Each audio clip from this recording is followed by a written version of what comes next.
Go to the 106-pound division for 12 and 13-year-olds.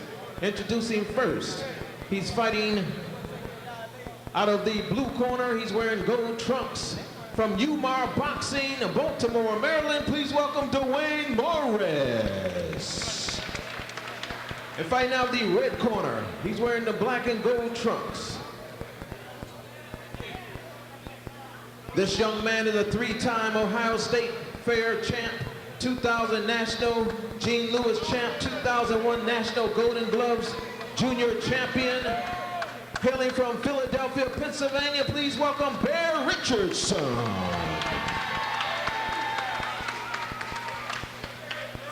All right, we're in the 106-pound class. Bear Richardson out of Philadelphia, Pennsylvania, taking on Duane Morris out of the H.O.B.O boxing tribe in boxing group in Baltimore, Maryland. Actually, the Concrete tribe out of Philadelphia, Pennsylvania is where Bear Richardson is from.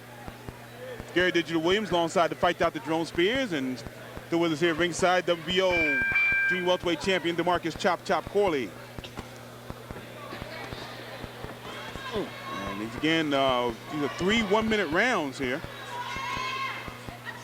And Duane Morris in the gold trunks, and the sort of paisley-looking trunks for Bear Richardson out of Philadelphia.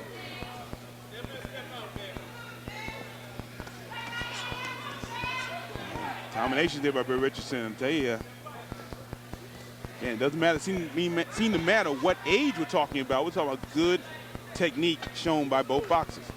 You can see that in both fighters, but I think one has a little more experience than the other. I think the guy with the leopard-looking trunks, he's a little more seasoned, a little more experienced than the guy from H.O.B.O Boxing Club. Some good footwork there, Chop Chop, no question. Look like me.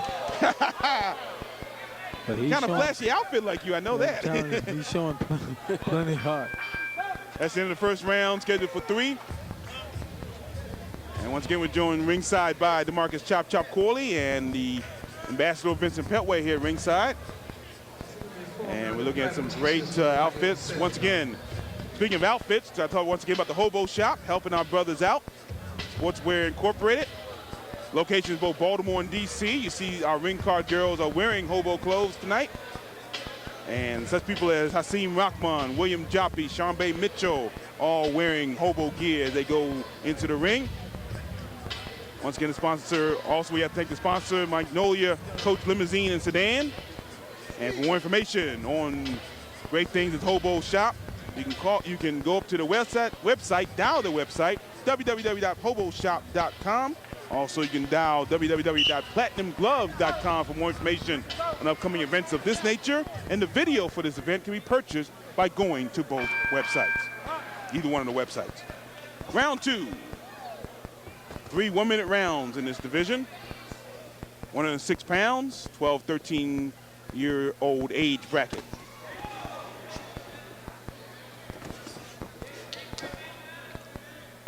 You talk about the seriousness that they take.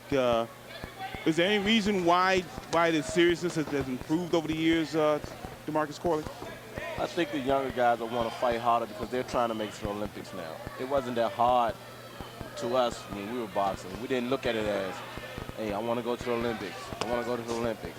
But now the young kids are seeing more young guys making it to the Olympics, and they're trying to strive much harder to get there, and they're much more disciplined than the younger fighters were.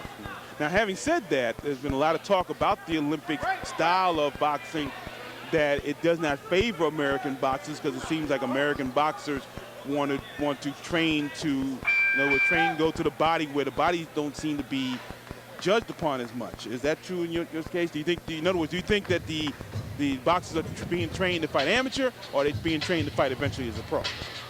I think they're being trained.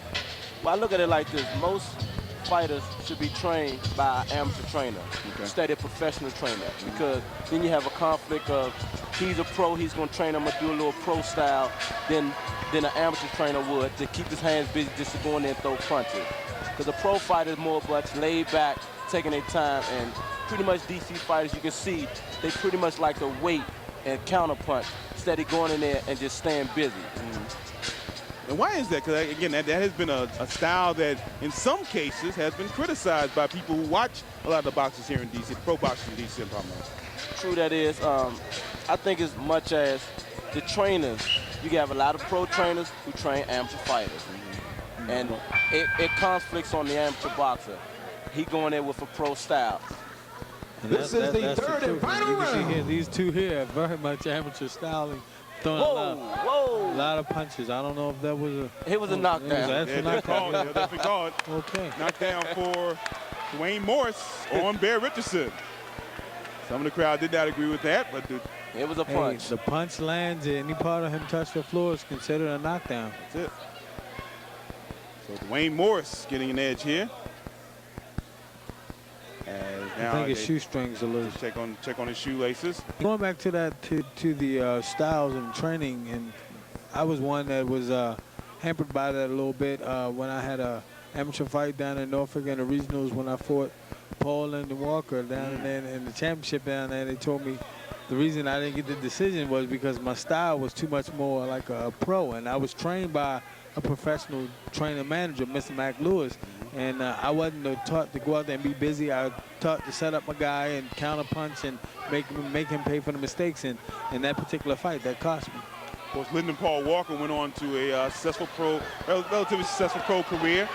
Had some good fights against some great fighters here in this area as well. And Paul Walker also out of this area. Until the final moments of this third and final round.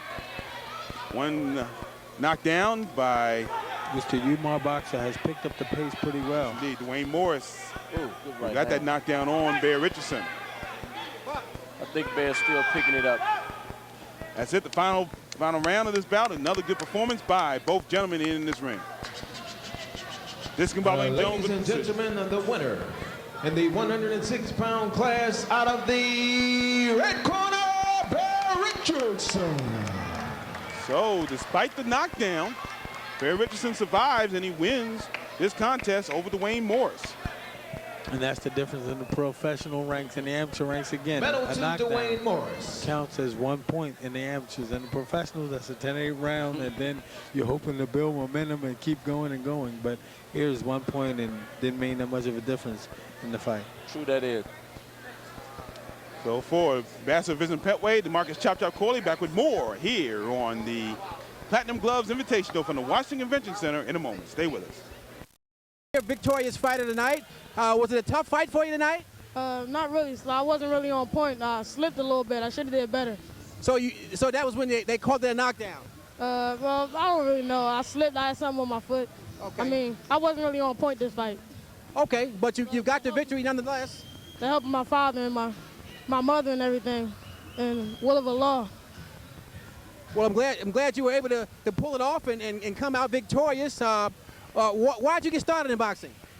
Well, I seen my brothers. My brothers are Titan Rock, the twins. Great boxers. I was watching them. I used to watch them all the time, wanted to be like them. And my father just started me out boxing and everything, and I was successful. Well, you're on your way now. Continue luck for you. Good luck. You said. All right, let's back to ringside. Introduce